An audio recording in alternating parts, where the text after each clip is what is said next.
Halo, perkenalkan nama saya Deborah Nuraini. Saya adalah mahasiswa Teknologi Pendidikan Universitas Tanjung Pura 2022. Hari ini saya akan menyampaikan tentang peran teknologi dalam proses pembelajaran biologi di SMA Kristen Makedonia. Dalam mata kuliah Teknologi Pembelajaran Dr. Warneri. Pendidikan merupakan ujung tombak sebuah negara. Namun bagaimana dengan pendidikan di daerah tertinggal yang memiliki akses jalan yang rusak, bahkan ruangan kelas yang tidak layak untuk ditempati, dan juga guru yang sering tidak hadir? Namun sayangnya kita dituntut untuk mempersiapkan pelajar yang memiliki karakteristik kreatif, inovatif, bisa berkolaborasi, dan siap untuk menghadapi era revolusi saat ini, yaitu revolusi 4.0, bahkan era revolusi 5.0. Lalu apa yang dibutuhkan oleh peserta didik kita? Saya akan menceritakan sedikit tentang sebuah sekolah, yaitu Sekolah Kristen Makedonia yang terletak di Kabupaten Landak, sebuah pedalaman di Kalimantan Barat.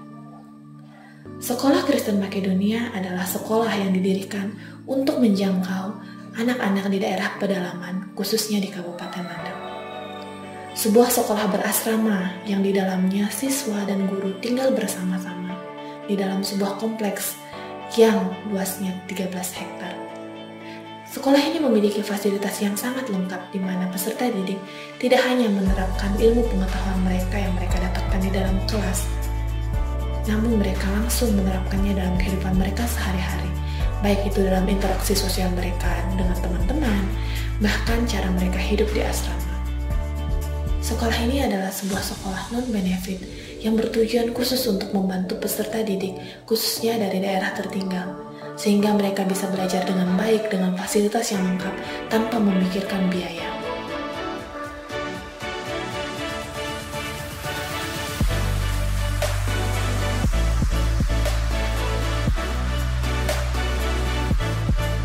Lantas bagaimana dengan pelajaran biologi di Sekolah Kristen Makedonia?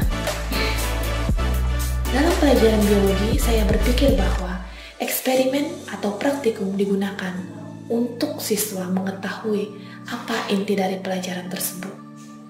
Sehingga dalam proses pembelajaran di kelas saya menerapkan dan menekankan pembelajaran yang lebih berpusat pada peserta didik.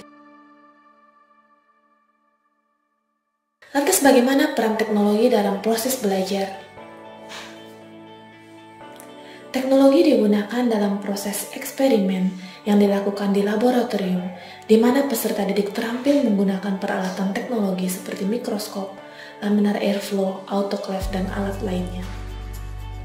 Hasil pemanfaatan teknologi tersebut tidak hanya digunakan untuk teknologi skala besar, namun untuk teknologi-teknologi sederhana, seperti implementasinya dalam bioteknologi makanan, di mana peserta didik mengembangkan dan membuat makanan khas tradisional suku Dayak, namun lebih meningkatkan kualitasnya dalam segi rasa, tampilan, dan juga packing. Lantas bagaimana peran teknologi dalam skala yang lebih besar? Peserta didik belajar bagaimana bercocok tanam menggunakan media air, yaitu hidroponik. Di sini peran teknologi sangat diperlukan karena hidroponik merupakan solusi bagi masyarakat yang ingin bercocok tanam namun memiliki lahan yang terbatas. Selain itu, peserta didik juga belajar bagaimana membuat sabun cair dari sabun batang. Pemanfaatan teknologi sederhana dalam praktikum ini menjadi hal yang menarik karena peserta didik dapat menghasilkan produk yang maksimal. Selain itu, penerapan teknologi dalam eksperimen kontraksi otot, di mana peserta didik membuktikan terjadinya kontraksi otot pada manusia melalui pengamatan pada katak.